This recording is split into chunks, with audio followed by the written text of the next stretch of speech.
जय गुरुदेव। और आज मैं जिस विषय पर बोलना चाहता हूँ, प्लीज़ वीडियो को क्रॉस मत कीजिएगा और उसे अनदेखा मत कीजिएगा। जाति विवाद हमारे समाज में एक सदा से रहा है और ये सदा होता रहेगा। ये ओछे लोगों का एक मत है, ओछी जो बुद्धि है, ओछी जो लोग राजनीति करते हैं, ये उसका एक हिस्सा है। लेकिन जो सामाजिक लोग हैं वो कभी इस चीज़ को अनदेखा नहीं करते हैं। जो ज्ञानी हैं वो कभी इस चीज़ को अनदेखा नहीं करते हैं। बहुत लोग वाद विवाद करते हैं इस बात पर, और जो ओछी बुद्धि के जो होते हैं, जो हीन भावना के शिकार होते हैं और जो स्वयं को बड़ा दिखाने की प्रयास करते हैं और स्वयं को एक ऊंचे दर्जे पर रखना चाहते हैं, ये ठीक है। परमात्मा के विधान है, परमात्मा की प्रकृति है, उसमें बहुत सी चीज़ें हैं। छोटे बड़े का भेद किया गया है, और छोटे बड़े का भेद क्या किया गया है? कर्म का भेद किया गया है। लेकिन छोटों में भी कुछ दोष पाए जाते हैं और बड़ों में भी दोष पाए जाते हैं। बड़ों में बड़प्पन का दोष पाया जाता है, छोटों में छोटेपन का दोष पाया जाता है।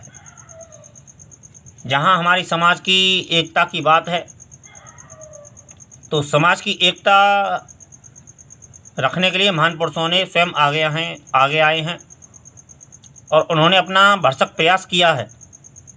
उन्होंने अपनी पूरी कोशिश की है कि समाज को एक किया जाए। इसमें त्रेता युग में आते हैं राम जी, और कलयुग की ही शायद घटना है जहाँ पर झारपी गोगा जी आते हैं। झारपी गोगा जी के चित्र में सभी जातियों में पूजे जाते हैं झारपी गोगा जी। और झारपी गोगा जी के चित्रों में जो नाम आते हैं वो भंगी का नाम आता है, चमार का नाम आता है, और भी एक दो नाम आते हैं।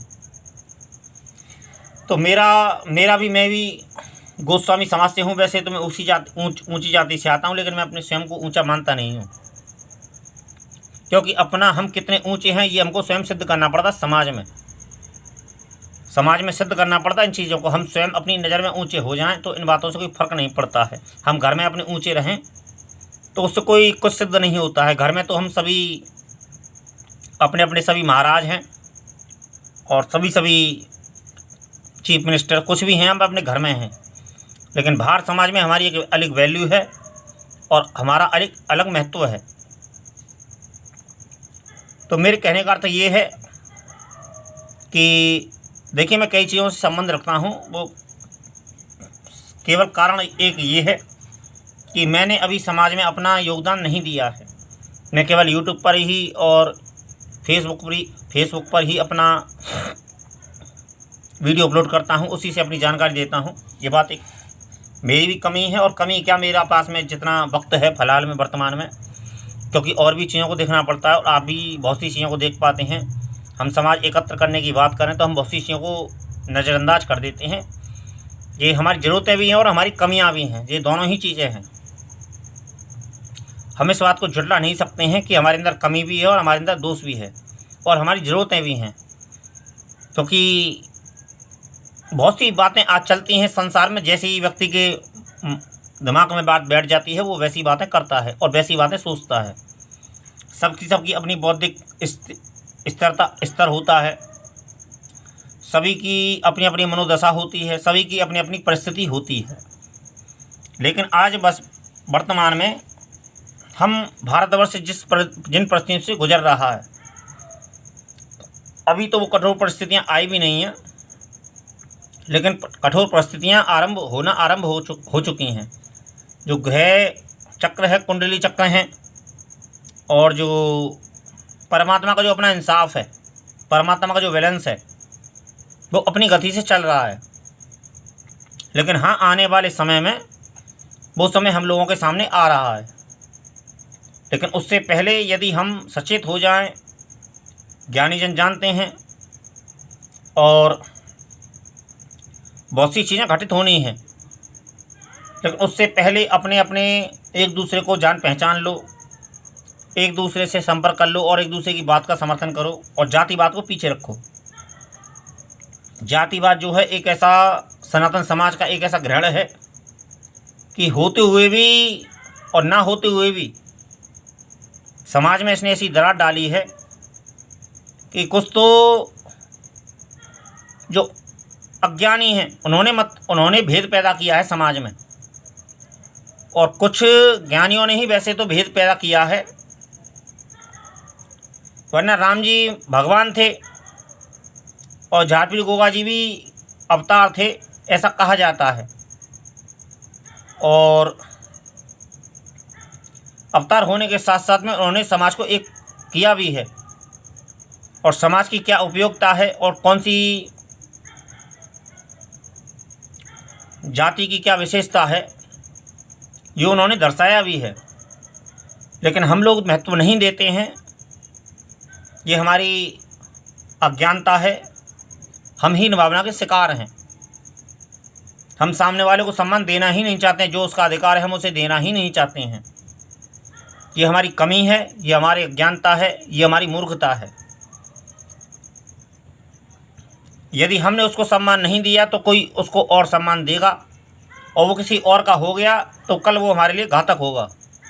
हम इस बात को नहीं समझते हैं। छोटे व्यक्ति को सम्मान देना कोई छोटी बात नहीं होती है, बड़ी बात होती है।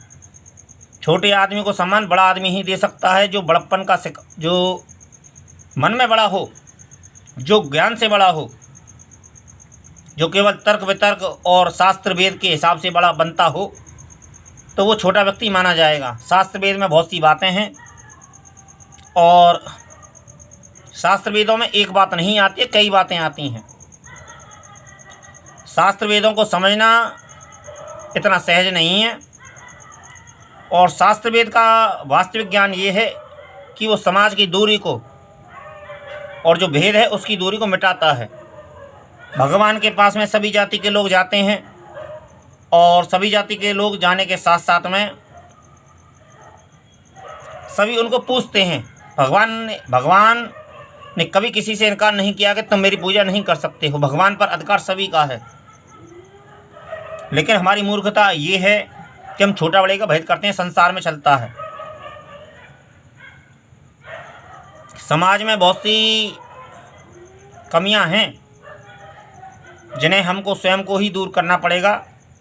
भगवान तो दूर करने आएगा नहीं। भगवान तो केवल बैलेंस बनाने के लिए और श्रृंगार करने के लिए और अपना कर्तव्य करने के लिए आएगा। भगवान का यही कर्तव्य है। भगवान में और भी समय समय पर आता है, हाँ,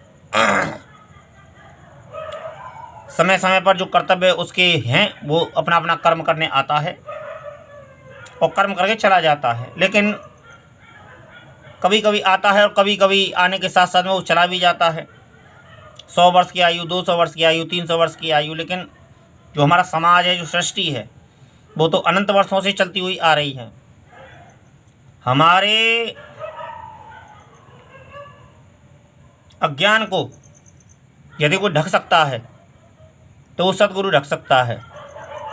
और एक बात और तुम्हें भेद की बता दूं कि ज्ञानी सभी जातियों में हुए हैं और सभी जातियों में होते रहेंगे। ये भगवान की प्रकृति है, ये भगवान का नियम है कि सभी जातियों में ज्ञानी होते हैं, सभी जातियों में ज्ञानी पैदा होते रहे हैं। हमने उनको समझा नहीं, हमने उनको जाना नहीं। यदि हम जाति के हिसाब से देखें तो हमें जाति का सम्मान करना चाहिए, और यदि हम व्यक्ति के हिसाब से देखें तो हमें सम्मान करना चाहिए। लेकिन समाज में बहुत सी दूषित बातें हैं और बहुत सी ऐसी परिभाषाएं हैं जो समाज को कलंकित करती हैं। कहने का अर्थ मेरा केवल इतना है कि आज हमारे भारत में जो परिस्थितियाँ चल रही हैं वो भारत को किसी भी तरीके से बिगाड़ने के लिए चल रही हैं। और राजनीति, क्योंकि मैं तो जानता हूँ, आप लोग तो नहीं जानते हैं, मैं तो जानता हूँ, क्योंकि राजनीति कोई नई चीज़ नहीं है मेरे लिए, बहुत पुरानी चीज़ है। और मेरे लिए बच्चों का खेल है राजनीति। क्योंकि मुझ पर सद्गुरु की कृपा सदैव रहती है। मैं जब भी आता हूँ इस संसार में, मुझ पर सद्गुरु की कृपा हमेशा रहती है और सदा रहती आएगी, क्योंकि मैं अपने कर्म को उस तरीके से जीता हूँ, उस बैलेंस से जीता हूँ। मेरे सद्गुरु की कृपा मुझ पर इतनी है, मेरे गुरु की कृपा इतनी है मुझ पर कि कृपा में कमी नहीं महसूस होती है मुझे। और ज्ञान मेरी पहली आकांक्षा है, ज्ञान मेरी पहली ज़रूरत है, क्योंकि ज्ञान के बिना संसार को पार नहीं किया जा सकता जी, क्योंकि ये भवसागर है। तो कहने का अभिप्राय मेरा केवल इतना है कि मैं जाति भेद को कम मानता हूँ, मैं जाति भेद को भेद नहीं मानता, क्योंकि एक ही परमात्मा के, एक ही ब्रह्मा के अंश हैं। यदि भगवान ब्रह्मा सृष्टि करते हैं तो उन्हीं के अंश हैं, और उन्हीं के एक ही शरीर से कई, ऐसा मानते हैं आप लोग। लेकिन और भी अनेक भेद हैं, और ये भेद बड़े लंबे पड़ जाते हैं। इन लोगों की व्याख्या, इन चीज़ों की व्याख्या हो नहीं सकती है। लेकिन इस बात को तो आपको मानना ही पड़ेगा कि एक परमात्मा की सभी संतान हैं। क्या ज़रूरी है, क्या ज़रूरी नहीं है, ये बात हमको जाननी पड़ेगी, और यह बात माननी पड़ेगी कि जो सत्य है उसे स्वीकार करना ही पड़ेगा हमको। यदि हम सत्य को काटने का प्रयास करेंगे तो हम स्वयं को दोषी बनाने से बच नहीं पाएंगे, हम स्वयं को नुकसान पहुंचाने से बचा नहीं पाएंगे। इसमें कोई मदद नहीं कर सकता है, क्योंकि जो जैसा बीज बोता है उसको वैसा फल काटना ही पड़ेगा। ये कर्म का सिद्धांत है। कर्म का सिद्धांत और ज्ञान का सिद्धांत। ज्ञानी तो अपने कर्म को उस तरीके से करता है कि वो बच निकलता है, लेकिन जो ज़्यादा कर्मी होता है वो कहीं ना कहीं फंस ही जाता है। इसलिए कर्म के भेद को और ज्ञान के भेद को समझो, क्योंकि ज्ञान होना एक अलग चीज़ है और कर्म करना एक अलग चीज़ है। ये अलग अलग शाखाएं हैं एक ही अध्यात्म की। और सत्य को समझने का प्रयास कीजिए, भगवान को समझने का प्रयास कीजिए, भगवान की प्रकृति को समझने का प्रयास कीजिए, और आने वाले वक्त को सुधारिए। अपने मन बुद्धि को परमात्मा में लगाइए और अपने आप को ठीक कीजिए। जय गुरुदेव।